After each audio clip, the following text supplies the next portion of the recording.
Charles Sobhraj rules Tihar jail. Charles Sobhraj, वो conman. हाँ, conman भी कहते सीरियल हैं। किलर, बड़े से बड़े क्रिमिनल्स का गढ़ है मतलब तिहाड़ जेल।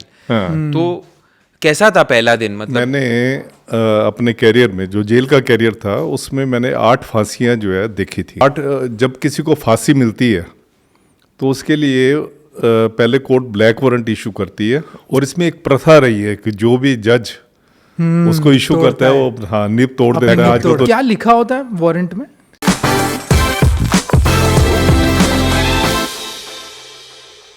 तो मतलब आप 2 उम्र कैद जितनी सर्विस आपने कर ली है, बिल्कुल, उससे भी ज्यादा, उससे भी ज्यादा। एक अगर लीगल टर्म बोले तो आप जेलर थे, जेल के, अगर लोगों को समझ में आए वो तो। हाँ, शुरुआत मैंने जेलर से की थी, उसके अच्छा। बाद मैंने लीगल साइड पे जाके, ओके, उसके बाद फिर मैंने किताब लिखी तो किताब बड़ी पॉपुलर हो गई। राइट। हाँ, आपकी किताब का नाम भी ब्लैक वारंट है। Black warrant, actually black warrant उसको इसलिए कहते हैं कि मैंने अपने कैरियर में जो जेल का कैरियर था उसमें मैंने 8 फांसियां जो है देखी थी। आठ देखी थी, फांसियां? हाँ, मैं कोई जल्लाद नहीं था, मैंने 8 फांसियां देखी थी। तो बीइंग लॉ पर्सन वो मुझे बुलाते थे उसमें।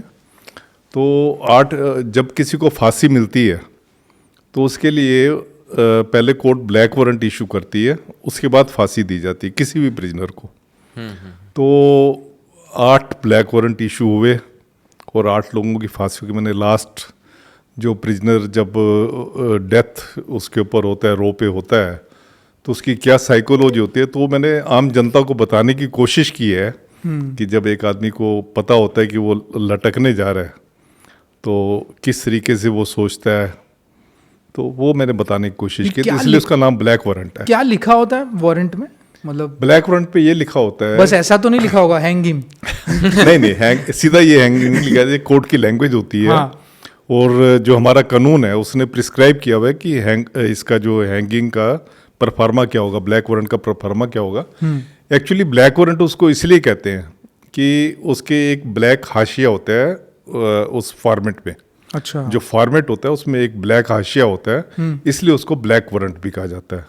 और इसमें एक प्रथा रही है कि जो भी जज उसको इशू करता है वो निब तोड़ देता है। आजकल तो निब होती नहीं है, तो पता नहीं कैसे करते होंगे, निब तोड़ देता है, तो ताकि उसको इतना घिनौना काम जो करना पड़ रहा है अपनी ड्यूटीज के उसमें, तो ये काम ना करना पड़े, वो निब वगैरह तोड़ देते थे। ये एक परिपाटी चलती हुई आ रही थी। तो उस पे वो निशान होता है तोड़ने का? नहीं, ऐसा कोई निशान नहीं होता। वो तोड़ते मेज से होंगे, कागज से तो टूटेगी भी नहीं, मेज के ऊपर अगर मारेंगे तभी टूटेगी। पर सर, एक देखा है कि लोग अपने करियर में मतलब डॉक्टर बनना चाहते, इंजीनियर बनना चाहते, एक्टर बनना चाहते, तो आपने ऐसा कैसे सोचा कि मेरे को जेलर बनना है? मुझे क्योंकि सबसे स्ट्रेसफुल जॉब है वो, मुझे इनके बीच ही रखो। हाँ, मेरे को एक क्रिमिनल्स के बीच में रहना है और मुझे 8 फांसियां भी देखनी है।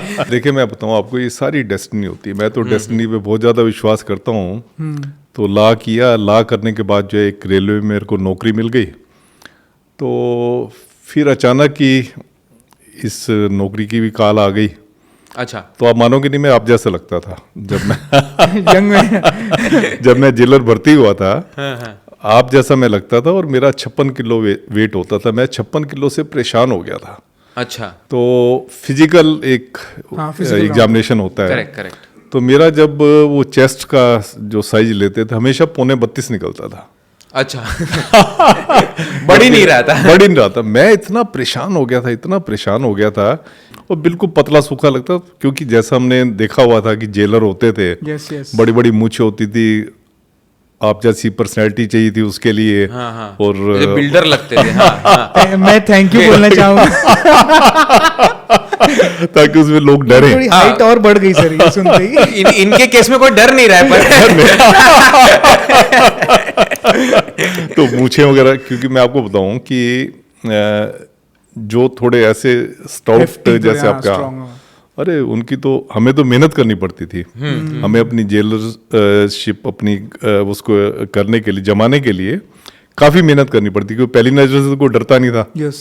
जहाँ और किसी की जो है पहले दिन से ही पहचान बन जाती थी, मुझे वो पहचान बनाने में 6 महीने साल लगे पर बन गई। 7 मई 1981 तक मैं रेलवे में था। 8 मई 1981 को मैं यहाँ तिहाड़ में ज्वाइन किया मैंने। पहला दिन कैसा था जब आप day. तिहाड़ जेल में गए एज अ असिस्टेंट सुपरिटेंडेंट? हाँ। बड़े से बड़े क्रिमिनल्स का गढ़ है मतलब तिहाड़ जेल। हाँ। तो कैसा था पहला दिन मतलब? और तिहाड़ जेल बहुत नोटोरियस, बहुत नोटोरियस, उस टाइम पे तो बड़ा नोटोरियस उस माना time तो, जाता था। हाँ। तो मैं जब गया पहला दिन जो था बड़ा अच्छा लगा। जैसे मैं अंदर गया तो एक राइफल संतरी जो है गेट के ऊपर खड़ा होता है, वो बट सैल्यूट होता है, बट सैल्यूट उसने मेरे को दिया। मैंने कहा यहाँ तो मज़ा आ गया। उसके बाद फिर जितने भी अंदर गए, जेल के अंदर गए, तो सब सैल्यूटें वगैरह पड़ रही। तो मैंने कहा वाकई वर्दी वाले अगर आपको सैल्यूट मार रहे हैं या पुलिस वाले भी सैल्यूट आपको मार रहे हैं तो लगता है आप यार आप कुछ हो, आपने हाँ। कुछ हो या आपने कुछ पाया है। तो उसके बाद क्या होता है कि मैं उस टाइम पे जो एसपी थे ब्रिजलाल विज थे, जो सुप्रीम जेल थे। अच्छा।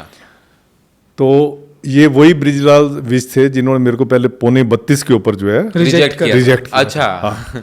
तो मैं उनके पास गया तो कहते हैं नहीं यहाँ तो वैकेंसी नहीं है।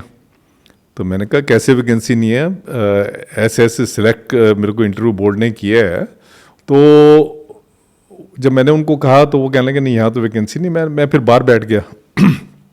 उसके बाद क्या हुआ कि मैं बाहर ही बैठा हुआ था, एक ऑफिस था उसमें कुर्सी पे बैठा हुआ था मैं।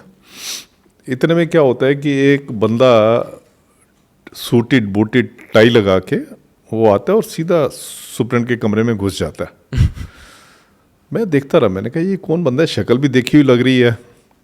तो ये बंदा कौन हो सकता है जो सीधा एक धड़ल्ले से सुप्रीम के कमरे में घुस गया है। तो उसके बाद थोड़ी देर में वो बाहर आया। मुझे पक्का विश्वास था ये कोई सीनियर ऑफिसर है जेल का जो ऐसे किया। उनसे उसके भी बाद बड़ा। थोड़ी देर, हाँ उनसे भी बड़ा। तो उसके बाद थोड़ी देर में वो बाहर आया तो मैं उनको देख के खड़ा हो गया। आप हाँ, मैं उनको देख के खड़ा हो गया क्योंकि एक सूटेड, हम तो Correct, सीधे साधे आदमी सूटेड बूटेड टाई पहन के कोई आया है। यस, तो मैं खड़ा हो गया। तो उसने मुझे पूछा आप यहाँ कैसे? तो उसको अंग्रेजी में उन्होंने बात की। तो आई टोल्ड हिम कि I am newly recruit assistant superintendent. कहते okay so why you are sitting here? तो आई टोल्ड हिम कि I have joined my services here but they have not given me this joining letter. Joining letter. So he told you wait. He told you. He told me you wait here. तो थोड़ी देर में वो एक कागज लेके आए, उस पर टाइप किया हुआ था और कहने लगा आप इस पे साइन कर दो। देखा तो वो ज्वाइनिंग लेटर था। और फिर मुझे बाद में पता लगा कि ये बंदा जो है जिसको मैं सोच रहा था कि ऑफिसर है, वो चार्ल्स सोबराज था। चार्ल्स सोबराज, वो कॉनमैन। हाँ, कॉनमैन, जिसको कॉनमैन भी Serial कहते हैं, killer। Serial Serial killer killer, भी हाँ। कहते हैं, Lady बिकनी killer। किलर भी कहते हैं, Bikini killer, हाँ। बहुत नाम है उसके। हाँ। गोवा उसका फेवरेट वो गोवा place फेवरेट था। डेस्टिनेशन था। हाँ, तो वो इतना बड़ा वर्चस्व था उसका तिहाड़ जेल उसका, में। हाँ, अगर आप उन दिनों का पढ़ेंगे, अखबार वगैरह पढ़ेंगे तो आपको लगेगा उसमें कि मतलब मैंने तो खबर बाद में पढ़ी थी, उसमें लिखा था Charles Sobhraj rules Tihar jail. मतलब ऐसी ऐसी खबरें आती थी कि मतलब जेल का जो है, जो रूल कर रहा है वो तिहाड़ जेल में ये कर रहा है। उसने उसके आपको पीछे- ज्वाइनिंग लेटर लाके दिया। उसने मुझे ज्वाइनिंग लेटर चार्ल्स लाके दिया। सोबराज ने। हाँ।